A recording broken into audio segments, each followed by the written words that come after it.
Nous allons voir aujourd'hui plusieurs points qui vont déterminer si vous êtes émotionnellement indépendant ou pas. Et au passage, ce test, les points qu'on va voir aujourd'hui, peuvent s'appliquer à vous ou à une personne qui est proche de vous, comme par exemple votre partenaire ou un de vos amis. Savoir si on est dépendant ou indépendant émotionnellement peut changer beaucoup de choses à une relation. Typiquement sur un point, pour savoir si c'est de l'amour qu'on a l'un vis-à-vis de l'autre ou si c'est de la dépendance. Avant de démarrer, si vous le souhaitez, il y a un quiz en dessous qui s'appelle Suis-je dépendant affectif et vous pouvez aussi vous abonner à cette chaîne si vous le souhaitez. Tout premier point, c'est le contrôle. Une personne qui est indépendante émotionnellement n'a pas besoin de contrôler l'autre. Si jamais je suis dépendant affectif, ça signifie donc que j'ai peur en permanence de perdre l'autre et que donc je dois le contrôler pour ne pas qu'il s'échappe. Je vais surveiller, je vais imposer mon point de vue, je vais donner beaucoup pour garder l'autre proche de moi. Là où une personne qui est indépendante émotionnellement n'aura pas ça. Elle saura lâcher prise. Il y a quelque chose qui est assez ambivalent là-dedans. Plus j'ai peur de perdre l'autre, plus je le contrôle. Malheureusement, plus je le contrôle et plus je vais le perdre. C'est qu'en gros, la stratégie d'évitement de la douleur de se retrouver seul fait que ça va me mener à ma propre perte. On recommence ensemble, je vous résume cette phrase une deuxième fois. Si jamais je suis dépendant affectif et que donc j'ai peur de perdre l'amour de l'autre, je risque de mettre en place un système de contrôle, de surveillance, je vais le traquer, je vais imposer des choses, mais ce sera tellement lourd à gérer par l'autre que je vais finir par le perdre. Donc une personne qui est dépendante n'aura pas mis en place ce qu'il faut pour garder l'autre. Là où si jamais j'arrive à lâcher prise par contre et à devenir plus zen, je m'assure que l'autre restera près de moi. Le deuxième point ressemble un tout petit peu au premier.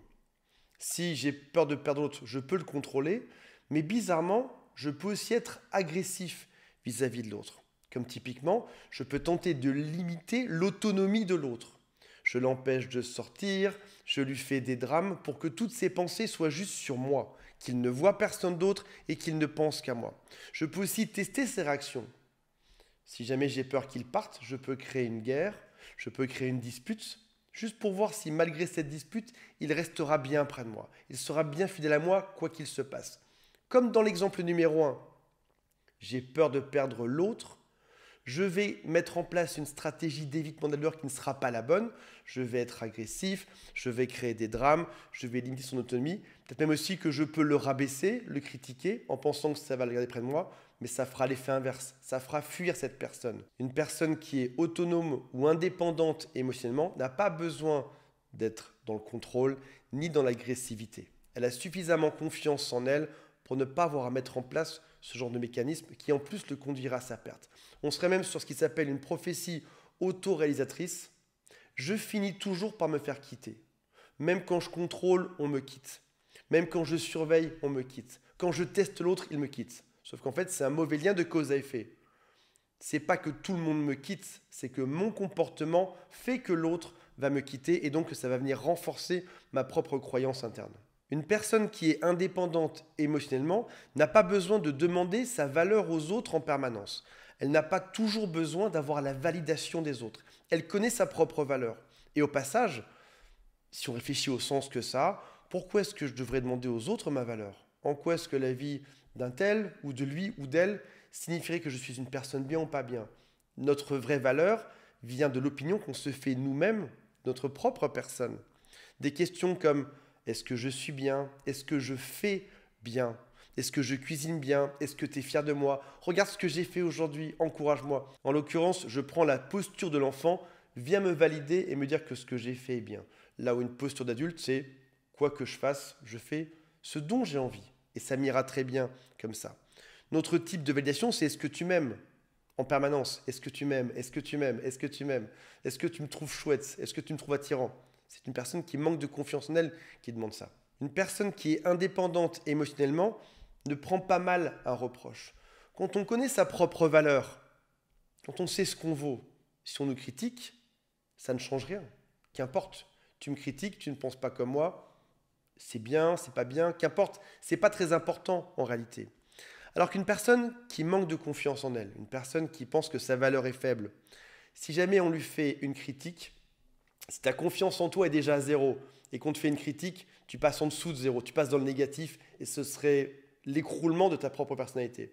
Donc une personne qui manque de confiance en elle ne peut pas prendre une critique, ne peut pas accepter une critique. Là où une personne qui a confiance en elle, qui est indépendante émotionnellement, il y a une critique, qu'importe. C'est juste une critique sur Terre parmi plein d'autres. C'est pas qu'il ne faut pas se remettre en question, c'est juste que la critique est prise dans son juste cadre. La critique peut être constructive et puis au passage, est-ce qu'une seule personne pense ça de moi ou est-ce qu'ils sont pleins à penser ça de moi? S'ils sont pleins, c'est peut-être que je dois travailler sur moi et avancer. Mais en aucun cas, ça ne remet en question ma valeur interne. Un reproche au passage, c'est quelque chose qui est génial. C'est l'occasion de progresser, c'est l'occasion d'en parler, de s'améliorer. Ou éventuellement, si jamais la critique n'est pas justifiée, c'est aussi l'occasion d'ignorer cette phrase-là. J'aimerais conclure sur le fait qu'il y a une frontière fine, je vais risque de vous faire hurler avec cette phrase-là.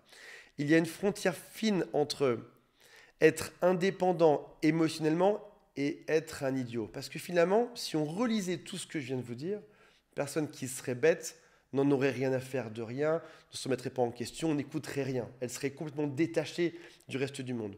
Mais être indépendant émotionnellement, c'est au contraire savoir beaucoup d'intelligence. C'est connaître sa valeur, c'est savoir mettre les critiques à leur juste endroit et c'est se faire confiance en soi. Un idiot, c'est quelqu'un qui n'écoute jamais personne et qui n'en fait qu'à sa tête. Une personne qui est émotionnellement indépendante, c'est une personne qui est intelligente au contraire.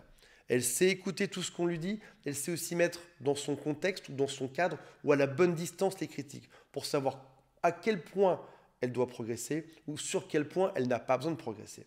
Voilà mes amis, j'espère que ça vous a intéressé. Je rappelle qu'il y a un quiz en dessous qui s'appelle « Suis-je dépendant affectif ?» Salut à tous, bye.